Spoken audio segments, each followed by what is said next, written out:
नमस्कार। Spread piece channel में आपका स्वागत है।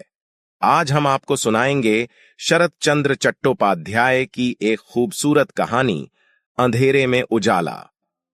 बहुत दिनों की बात है। सत्येंद्र चौधरी जमींदार का लड़का बीए पास करके घर लौटा तो उसकी मां बोली, लड़की साक्षात लक्ष्मी है, बेटा बात सुन, एक बार देखा। सत्येंद्र ने सिर हिलाकर कहा, नहीं मां, अभी मुझसे किसी तरह ना होगा, इससे मैं पास ना हो सकूंगा। क्यों नहीं हो सकेगा? बहू रहेगी मेरे पास, तू पढ़ेगा लिखेगा कलकत्ता में, पास होने में तुझे क्या बाधा होगी? मैं तो सोच ही नहीं पाती सतू। नहीं मां, बहुत सुविधाजनक नहीं होगा, अभी मेरे पास समय नहीं है, इत्यादि कहता कहता सत्य बाहर जाने लगा। मां बोली, जा मत, ठहर, और भी बात है। थोड़ी रुककर बोली, मैंने वचन दिया है बेटा, मेरा मान नहीं रखेगा। सत्य लौटकर खड़ा हो असंतुष्ट होकर बोला, बिना पूछे वचन क्यों दे दिया? लड़के की बात सुनकर मां के हृदय को दुख हुआ। बोली, वह मुझसे अपराध हो गया, परंतु मुझे तो मां की बात रखनी ही होगी। इसके अतिरिक्त विधवा की लड़की बड़ी दुख ही है। बात सुन सत्य, राजी हो जा। अच्छा, फिर बताऊंगा, कहकर वह बाहर चला गया। मां बहुत देर चुपचाप खड़ी सोचती रही। यह उनकी एकमात्र संतान है। 7-8 वर्ष हुए, पति का स्वर्गवास हो गया। तब से विधवा स्वयं ही नायब गुमाश्ताओं की सहायता से बड़ी जमींदारी का शासन करती आ रही है। लड़का कलकत्ता रहकर कॉलेज में पढ़ता है। जमींदारी गृहस्थी का कोई समाचार भी उसे नहीं रोक पाता। माता ने मन ही मन सोच रखा था, लड़के के वकालत पास कर लेने पर उसका विवाह करेगी एवं पुत्र और पुत्रवधू के हाथ में जमींदारी गृहस्थी का संपूर्ण भार देकर निश्चिंत हो जाएगी। इससे पूर्व लड़के को गृहस्थ बनाकर वे उसकी उच्च शिक्षा में बाधा नहीं बनेंगी। परंतु बात कुछ और ही बदल गई। पति की मृत्यु के पश्चात इस घर में इतने दिनों तक कोई काज कर्म नहीं हुआ। उस दिन किसी एक व्रत के उपलक्ष्य में सारे गांव को न्योता दे दिया। स्वर्गवासी अतुल मुखर्जी की दरिद्र विधवा 11 वर्ष की लड़की को लेकर निमंत्रण रखने आई थी। वह लड़की उन्हें बहुत पसंद आई। केवल यह लड़की अत्यंत सुंदरी हो सो ही नहीं, इतनी सी उम्र में ही लड़की अशेष गुणवती है, यह भी उन्होंने 2-4 बातें करके ही समझ लिया था। मां मन ही मन बोली, अच्छा, पहले तो लड़की दिखाऊंगी, तब फिर कैसे पसंद नहीं होगी देखा जाएगा। दूसरे दिन दोपहर का समय, सत्य भोजन करने के लिए माता के कमरे में घुसते ही स्तब्ध खड़ा रह गया। उसके खाने की जगह के ठीक सामने आसन बिछाकर मां ने बैकुंठ की लक्ष्मी देवी को हीरा मुक्ताओं से सजाकर बैठा रखा था। मां घर में घुसते ही बोली, खाने के लिए बैठ। सत्येंद्र जैसे सोते से जगा। वह हड़बड़ाता हुआ बोला, यहां क्यों, और कहीं मुझे खाने को परोस दो। मां मंद मंद मुस्कुराती हुई बोली, तू सचमुच ही विवाह करने तो जा नहीं रहा है? इस छोटी सी लड़की के सामने तुझे लज्जा क्यों आती है? मैं किसी से लज्जा नहीं करता, कहकर सत्य पेंच जैसा मुंह बनाकर सामने बिछे आसन पर बैठ गया। मां चली गई। 2 मिनट के भीतर ही वह भोजन सामग्री को थोड़ा बहुत मुंह में डालकर उठ गया। बाहर वाले कमरे में घुसते हुए देखा, मित्र लोग आ जुटे हैं और चौसर छक्के डाले जा रहे हैं। उसने पहले से ही दृढ़ आपत्ति प्रकट करते हुए कहा, मैं किसी तरह नहीं बैठ सकूंगा, मेरा सिर भारी हो रहा है। कहकर कमरे के एक कोने में सरक तकिए पर माथा रखकर आंखें बंद करके सो गया। मित्रों को मन ही मन कुछ आश्चर्य हुआ एवं खेलने वालों की कमी होने के कारण चौसर उठाकर शतरंज बिछा ली। शाम तक बहुत हार जीत हुई, परंतु सत्य एक बार भी नहीं उठा, एक बार भी नहीं पूछा कौन हारा कौन जीता। आज यह सब उसे अच्छा ही नहीं लग रहा था। मित्रों के चले जाने पर वह मकान के अंदर पहुंचकर सीधा अपने ही कमरे को जा रहा था। रसोई घर के बरामदे में से मां ने पूछा, इस समय सोने जा रहा है रे? सोने नहीं, पढ़ने जा रहा हूं। MA की पढ़ाई सरल नहीं है ना, समय नष्ट करने से कैसे चलेगा? कहकर वह गूढ़ संकेत कर धम धम करता हुआ ऊपर चढ़ गया।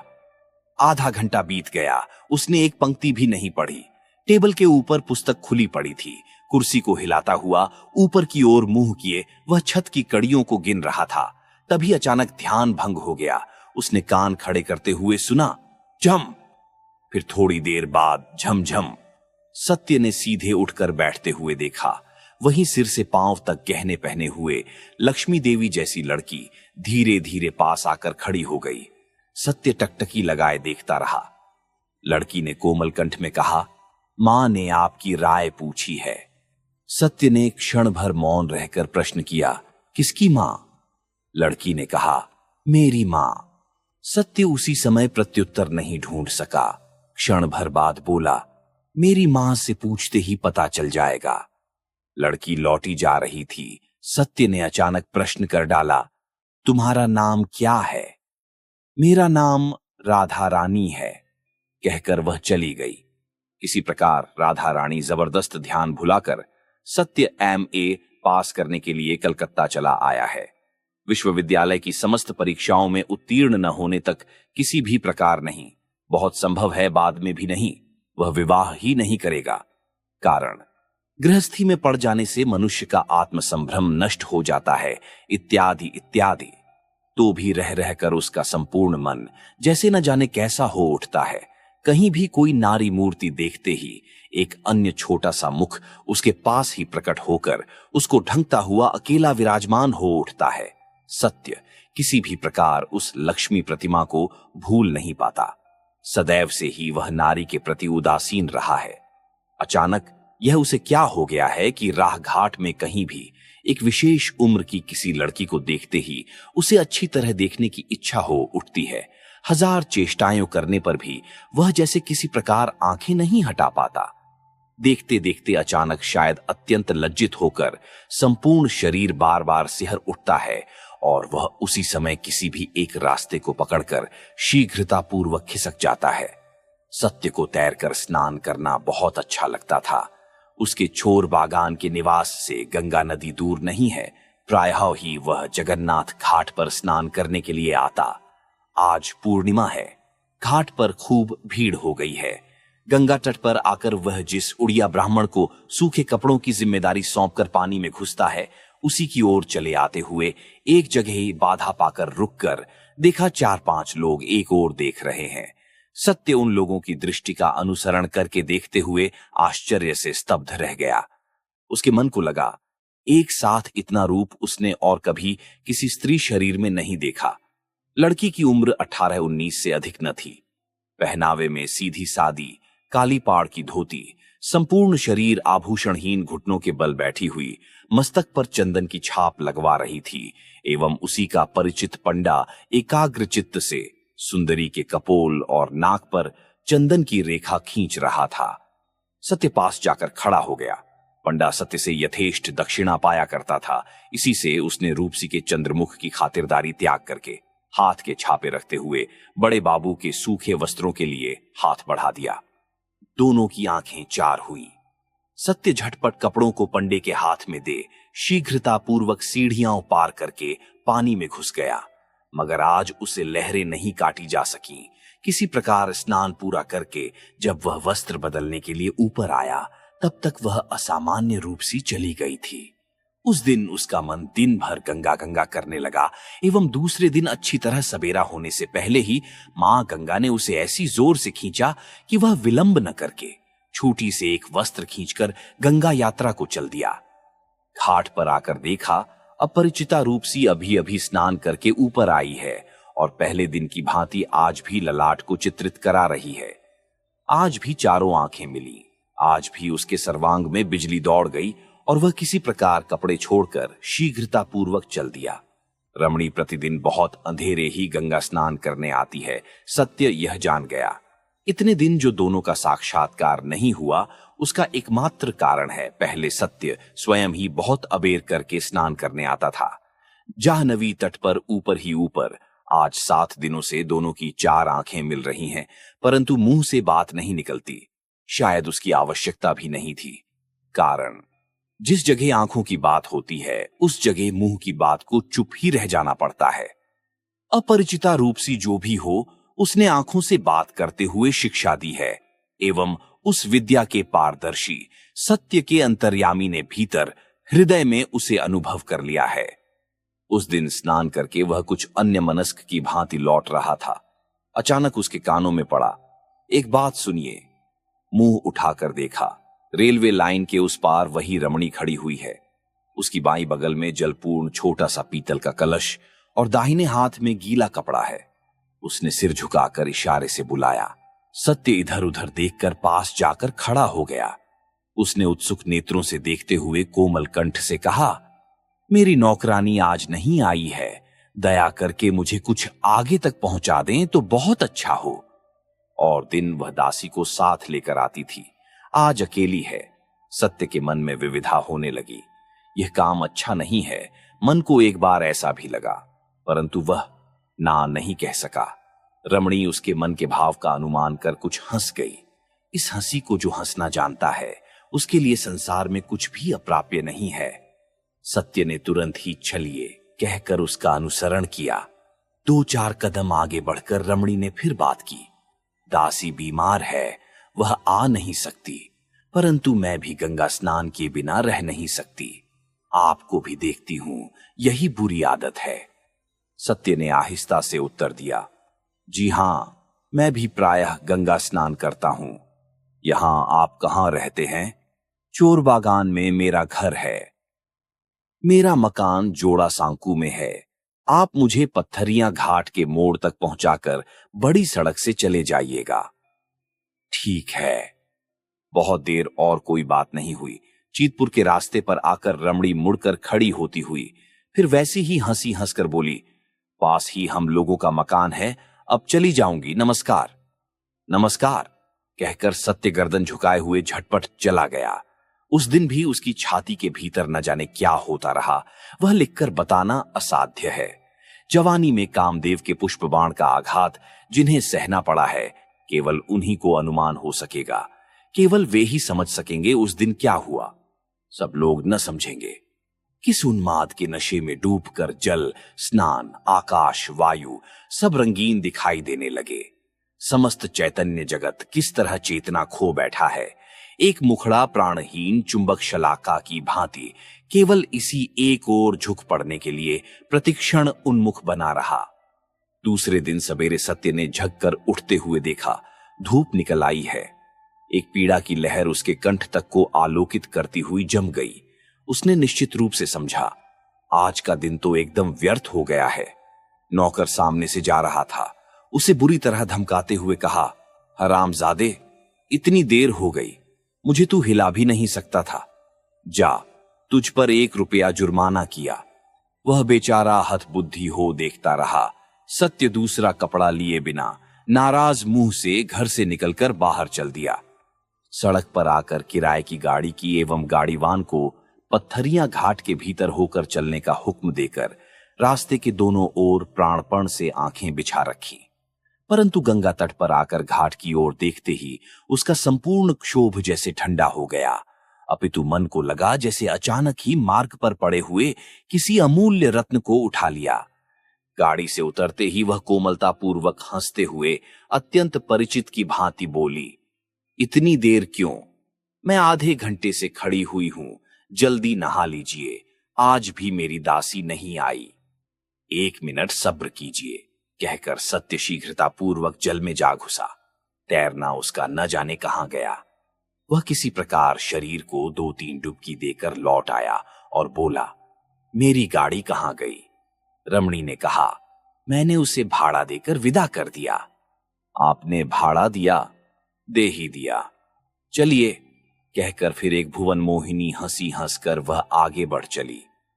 सत्य एकदम मर गया कि चाहे यह निरीहता हो, चाहे अनभिज्ञता हो, एक बार में ही संदेह हो जाता है ये सब क्या है। रास्ते में चलते चलते रमणी ने कहा, कहां घर बताया था? चोर बागान में? सत्य ने कहा, हां। वहां क्या केवल चोर ही रहते हैं? सत्य ने चकित होकर कहा, क्यों? आप तो उन चोरों के राजा हैं। कहकर रमणी तनिक गर्दन घुमाकर कटाक्षपूर्वक हंसती हुई फिर चुपचाप हंस की चाल से चलने लगी। आज बगल का घट अपेक्षाकृत बड़ा था। भीतर गंगाजल छलाछल छलाछल शब्द से, अर्थात ओरे मुग्ध अंधे युवक, सावधान, यह सब धोखा है, सब ठगी है, कहकर उछल उछल कर बार बार व्यंग्य तिरस्कार करने लगा। मोड़ के पास आने पर सत्य ने संकोच पूर्वक कहा, गाड़ी भाड़ा तो। रमणी घूमकर खड़ी हो गई, अस्फुट कोमल कंठ से उत्तर दिया, यह तो आपने ही दिया है। सत्य ने इस इशारे को न समझकर पूछा, मैंने कैसे दिया? मेरे पास और है क्या जो दूंगी? जो था वह सभी तो तुमने चोरी डकैती से ले लिया। कहकर उसने आश्चर्य से मुंह फिर लिया, शायद अपनी उच्छ्वसित हंसी के वेग को जबरदस्ती रोकने लगी। इस अभिनय को सत्य देख नहीं पाया। इसी से इस चेहरी के प्रच्छन्न इंगित ने तीव्र तड़ित रेखा की भांति उसके संदेह के जाल को भीतर तक विदीर्ण करते हुए छाती के अंत स्थल तक प्रकाशित कर डाला। उसे क्षण भर को इच्छा हुई उन दोनों महावर लगे पांवों में लौट जाए, परंतु पलक मारते ही गंभीर लज्जा से उसका माथा इस तरह झुक गया कि वह एक बार प्रियतमा के मुंह की ओर आंख उठाकर देख भी नहीं सका। चुपचाप नीचा मुंह के धीरे धीरे चला गया।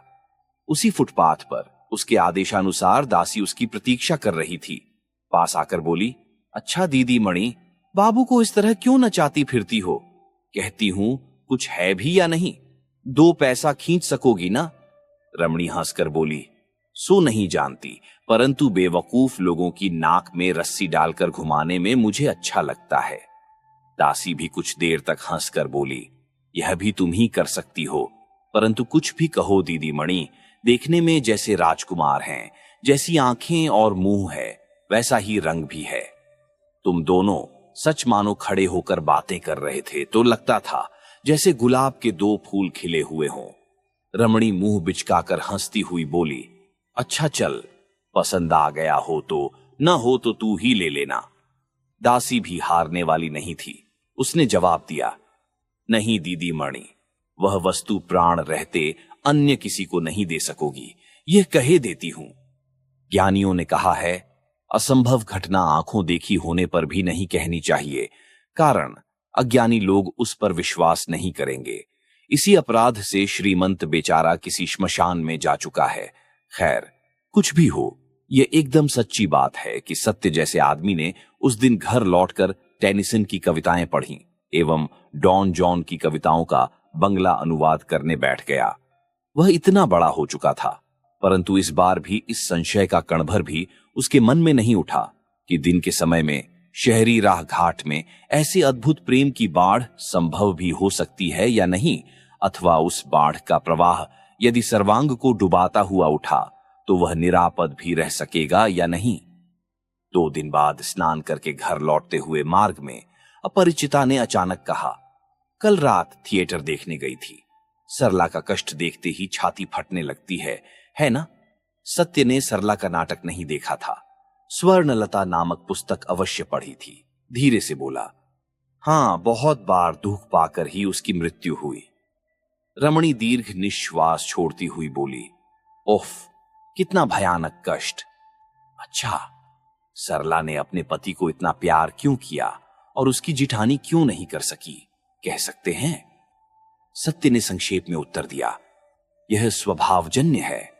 रमणी बोली, ठीक यही बात है। विवाह तो सभी का होता है, परंतु सभी स्त्री पुरुष क्या परस्पर समान रूप से प्रेम कर पाते हैं? नहीं कर पाते। कितने लोग हैं जो जीवन पर्यंत यह नहीं जान पाते कि प्रेम क्या वस्तु है। जानने की क्षमता ही उनमें नहीं होती। देखिए, कितने ही लोग गाने बजाने को 1000 अच्छा होते हुए भी मन लगाकर नहीं सुन पाते। कितने ही लोग किसी तरह नाराज नहीं होते, नाराज हो ही नहीं सकते। लोग उनके बहुत गुण गाते हैं, परंतु मेरी तो निंदा करने की इच्छा होती है। सत्य ने हंसते हुए कहा, क्यों? रमणी ने उद्दीप्त कंठ से उत्तर दिया, उन्हें अक्षम कहकर। अक्षमता में थोड़े बहुत गुण भी हो सकते हैं, परंतु दोष अधिक हैं। यही जैसे सरला का जेठ स्त्री के इतने बड़े अत्याचार पर भी उससे नाराज नहीं होता। सत्य चुप बना रहा। उसने फिर कहा, और उसकी स्त्री यह प्रमदा भी कितनी शैतान औरत है। मैं होती तो राक्षसी का गला दबा देती। सत्य ने हंसते हुए कहा, होती किस तरह? प्रमदा नामक सचमुच कोई स्त्री तो थी नहीं, केवल कवि की कल्पना। रमणी बीच में ही रोककर बोली, तो ऐसी कल्पना की ही क्यों गई?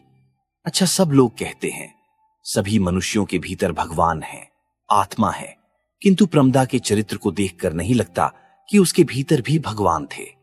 तुमसे सत्य कहती हूं, कहीं भी बड़े बड़े लोगों की पुस्तकें पढ़कर मनुष्य भले बने, मनुष्य को मनुष्य प्यार करे, सो तो नहीं। ऐसी पुस्तकें लिखती हैं कि पढ़कर मनुष्य पर मनुष्य की घृणा उत्पन्न होती है। विश्वास नहीं होता कि सचमुच ही सब मनुष्यों के हृदय में भगवान का निवास होता है। सत्य ने चकित होकर उसके मुंह की ओर देखते हुए कहा, तुम शायद बहुत पुस्तकें पढ़ती हो। रमणी बोली, अंग्रेजी तो नहीं जानती, बंगला की जो भी किताबें निकलती हैं सबको पढ़ती हूं।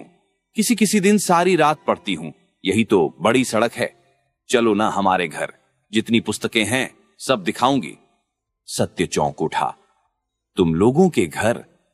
हां, हम लोगों के घर। चलो, चलना ही होगा तुम्हें।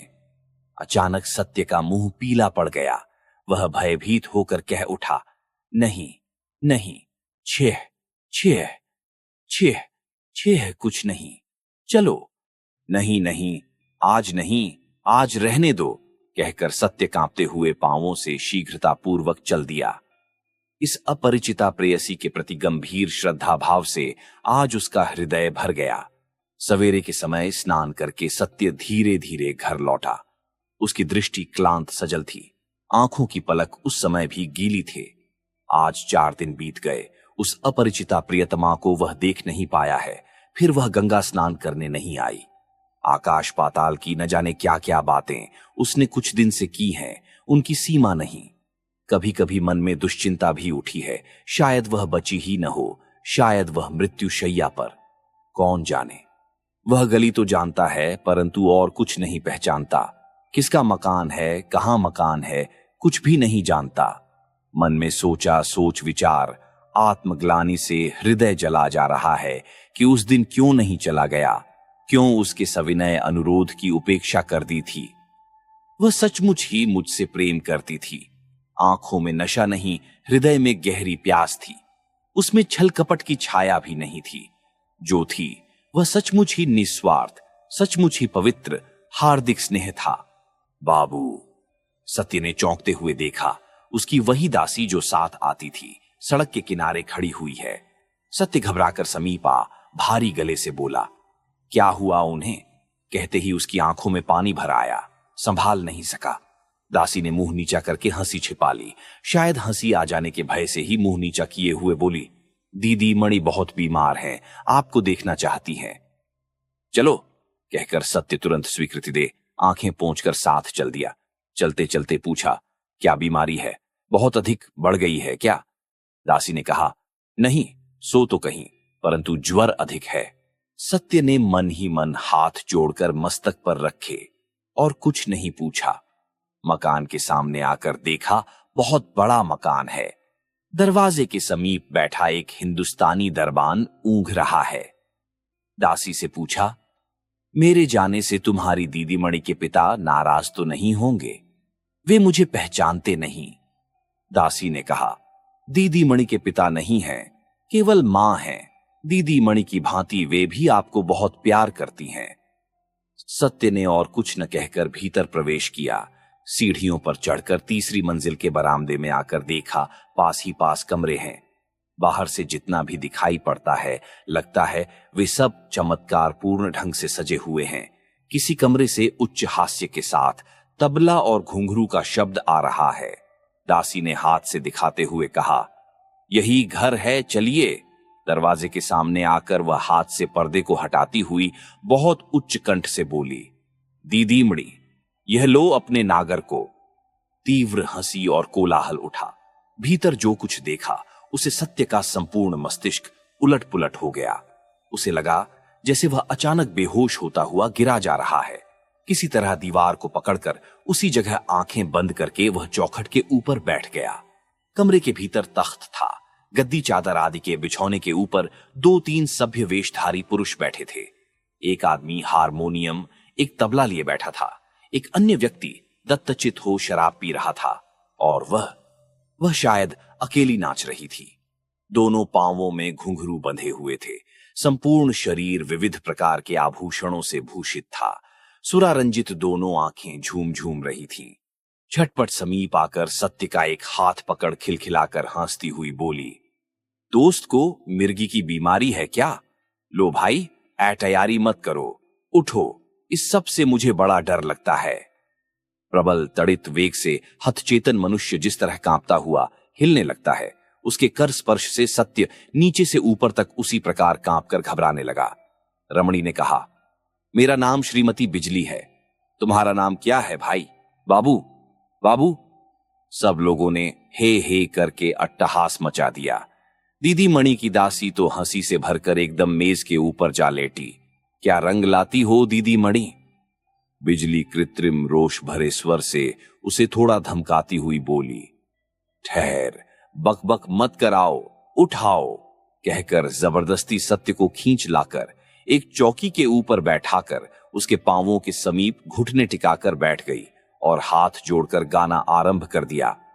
आजू रजनी हम भागे पोहायनु, पेखलू पिया मुख चंदा, जीवन यौवन सफल करी मानलू, दश दिश भेल निर्दंदा, आज मझु गेह गेह करी मानलू, आजू मझु देह भेल देहा, आजू वही मोहे अनुकूल होयल, टूटल सबहु संदेहा, सोह कोकिलब लाख लाख डाकू, लाख उदय करु चंदा, पांच बाण अब लाख बाण हो, प्रलय पवन बहु मंदा, अब मझु जबहु पिया संग होयत, तबहु मानव निज देहा। जिस आदमी ने शराब पी रखी थी उसने उठकर सत्य के पांवों के समीप दंडवत प्रणाम किया। उसे नशा चढ़ रहा था। रोता हुआ बोला, पंडित जी महाराज, मैं बड़ा पातकी हूं, थोड़ी पद रज दें।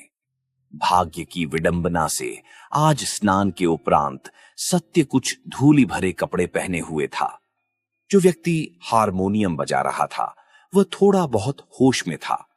उसने सहानुभूति के स्वर में कहा, क्यों बेचारे का झूठ मूठ तमाशा बना रहे हो? बिजली हंसती हंसती बोली, वाह, झूठ मूठ कैसे? ये तो सचमुच का तमाशा है। तभी तो ऐसे आमोद के दिन घर लाकर तुम्हें तमाशा दिखा रही हूं।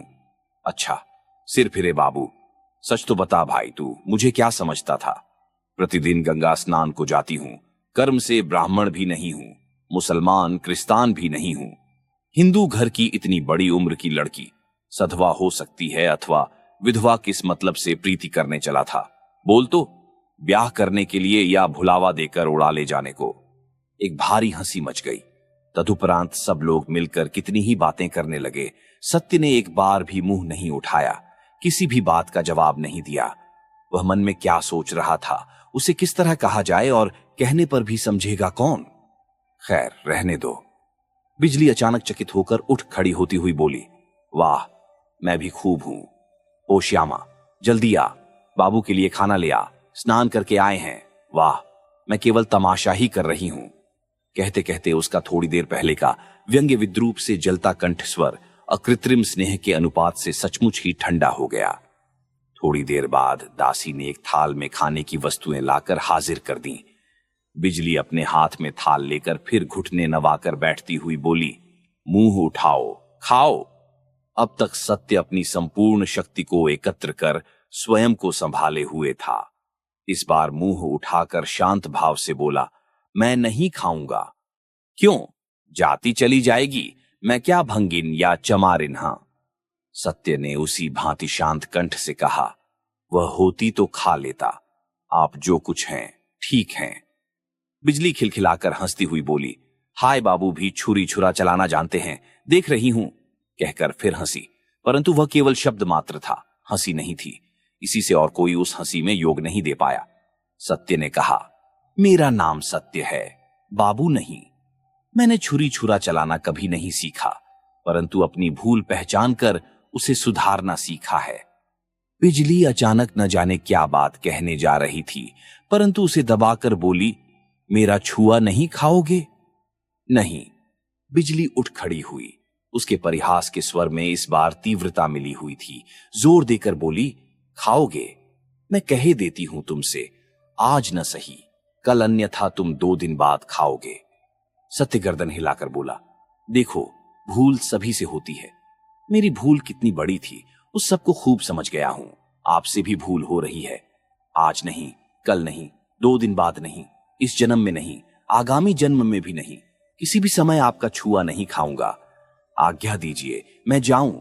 आपके निश्वास से मेरा रक्त सूखा जा रहा है। उसके मुंह पर गंभीर घृणा की ऐसी सुस्पष्ट छाया पड़ी कि वह शराबी की आंखों से भी नहीं छुप सकी।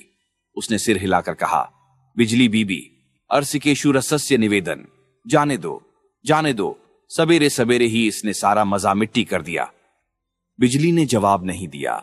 स्तंभित होकर सत्य के मुंह की ओर देखती हुई खड़ी रही। वास्तव में उससे भयानक भूल हो गई थी। वह तो कल्पना भी नहीं कर सकती थी कि ऐसा मुंहजोर व्यक्ति इस तरह भी बोल सकेगा। सत्य आसन छोड़कर उठ खड़ा हुआ। बिजली मृदु स्वर में बोली, थोड़ा और बैठो। शराबी सुनते ही चिल्ला उठा, ओ हूं, पहली चोट में थोड़ा जोर दिखाएगा, जाने दो, जाने दो, डोर ढीली करो, डोर ढीली करो। सत्य कमरे के बाहर आ गया।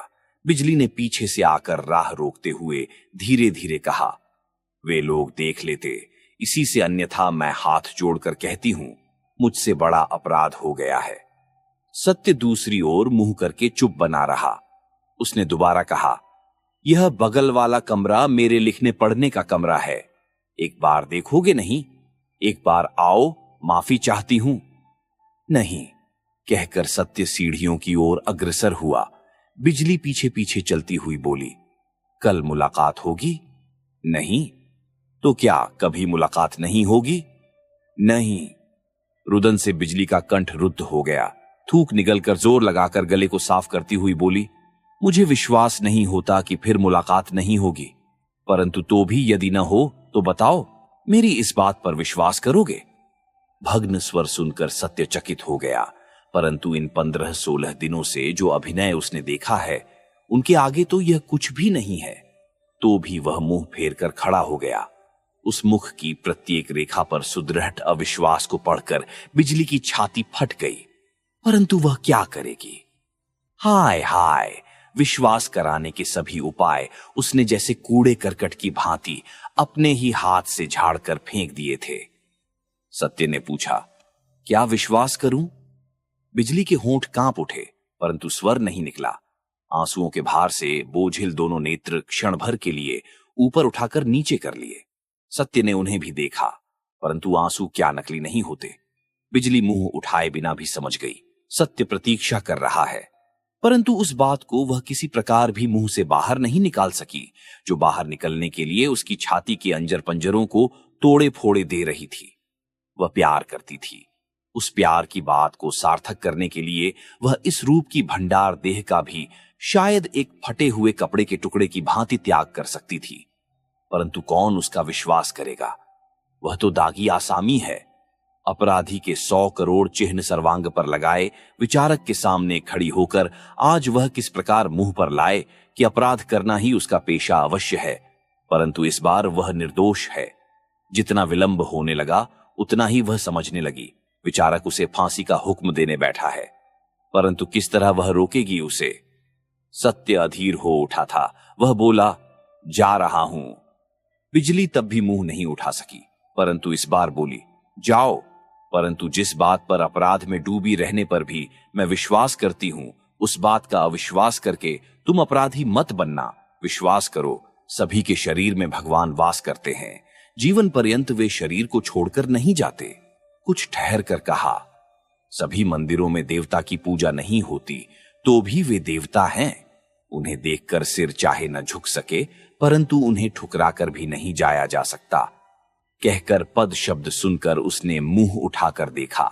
सत्य धीरे धीरे चुपचाप चला जा रहा था।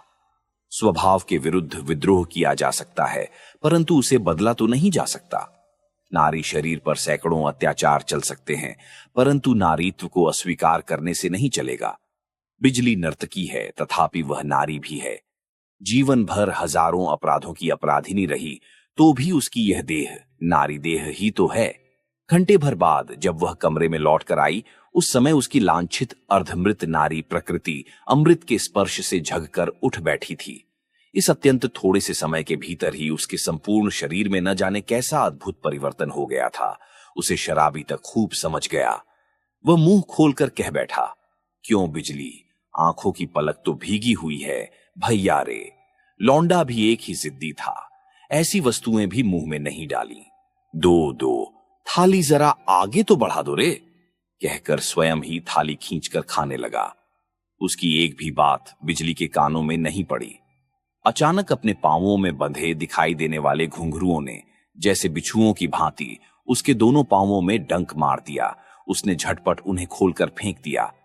एक आदमी ने पूछा, खोल भी दिए?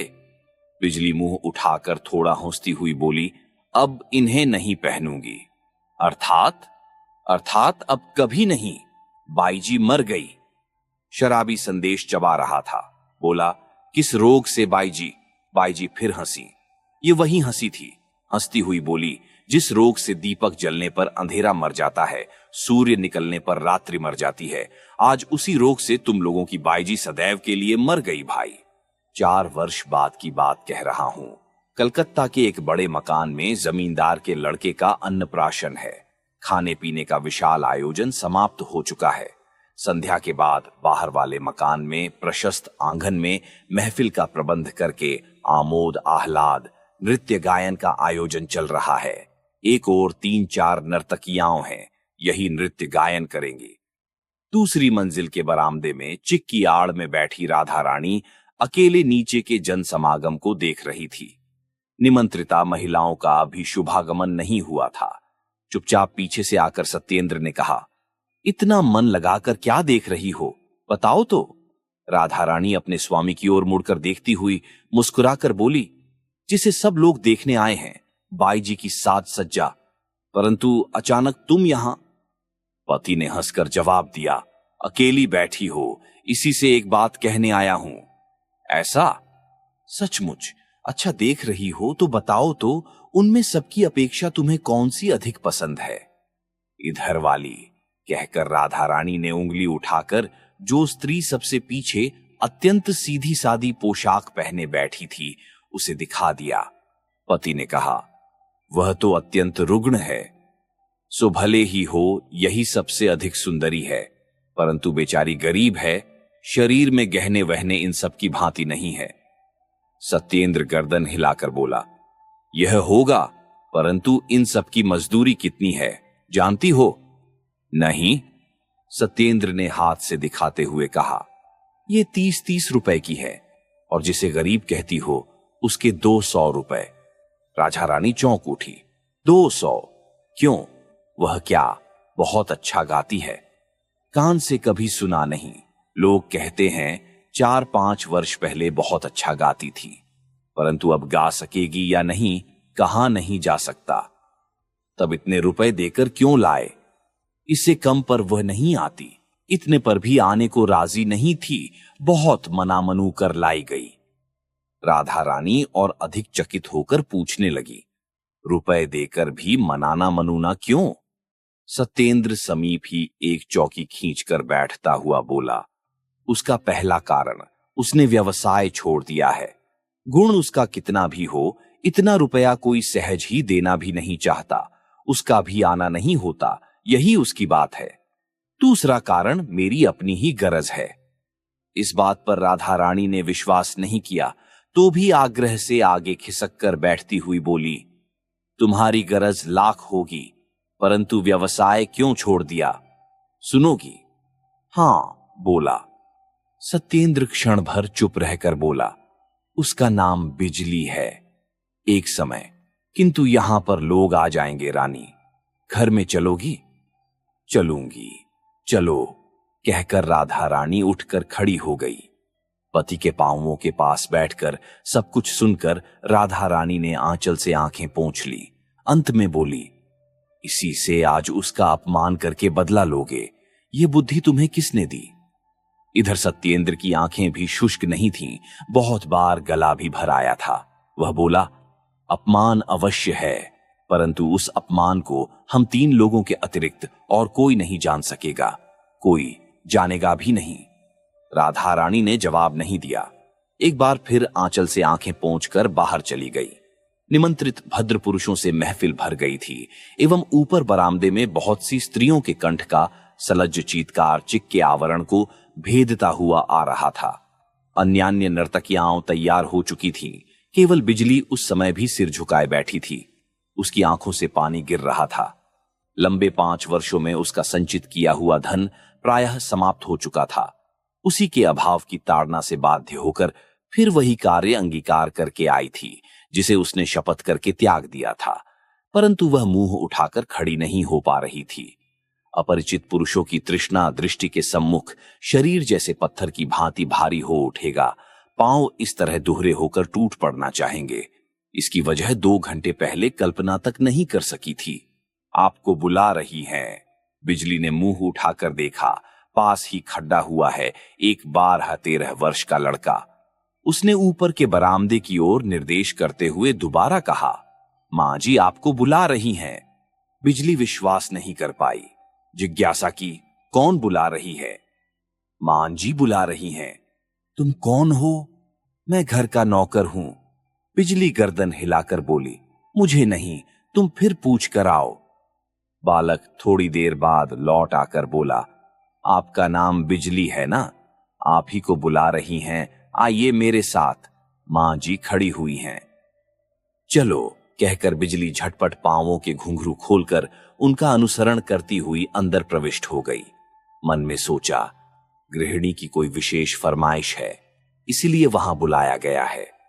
शयन गृह के दरवाजे के समीप राधा रानी बालक को गोद में लिए खड़ी हुई थी। त्रस्त कुंठित पांवों से बिजली के सामने खड़े होते ही वह आदर पूर्वक हाथ पकड़कर उसे भीतर खींच लाई। एक चौकी के ऊपर जबरदस्ती बैठाकर मुस्कुराती हुई बोली, दीदी पहचानती हो? बिजली आश्चर्य से हतबुद्धि हो रही। राधा रानी गोद के लड़के को दिखाती हुई बोली, छोटी बहन को शायद पहचाना नहीं दीदी, इसका दुख नहीं है, परंतु इसे न पहचान पाने पर सचमुच ही झगड़ा करूंगी। कहकर मुंह दबाकर मंद मंद मुस्कुराने लगी।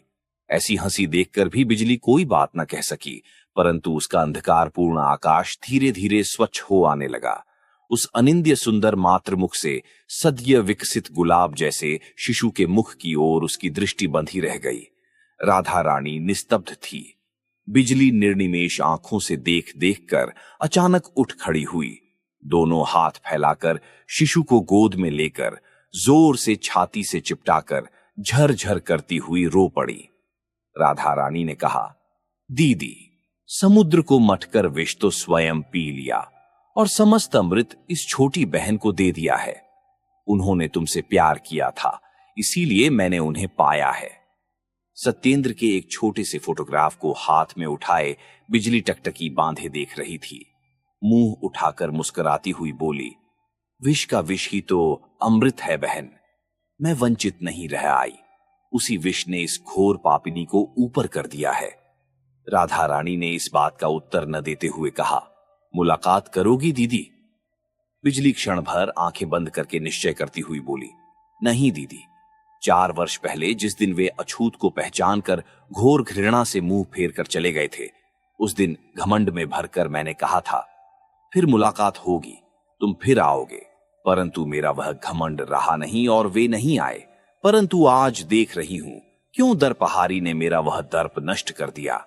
वे नष्ट करके अब किस तरह गढ़ेंगे, निकाल कर अब किस तरह लौटाएंगे, इस बात को मेरी तरह और कोई नहीं जानता बहन।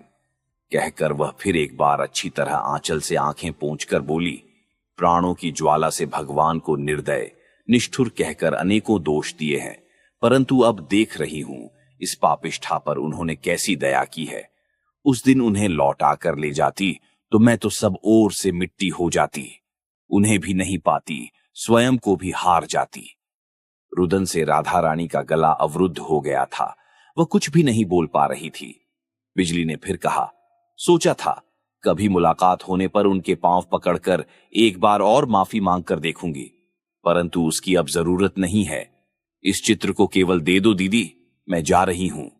कहकर वह उठ खड़ी हुई। राधा रानी ने भारी स्वर से पूछा, फिर कब भेंट होगी दीदी? भेंट अब नहीं होगी बहन, मेरा एक छोटा सा मकान है, उसे बेचकर जितनी जल्दी हो सकेगा चली आऊंगी।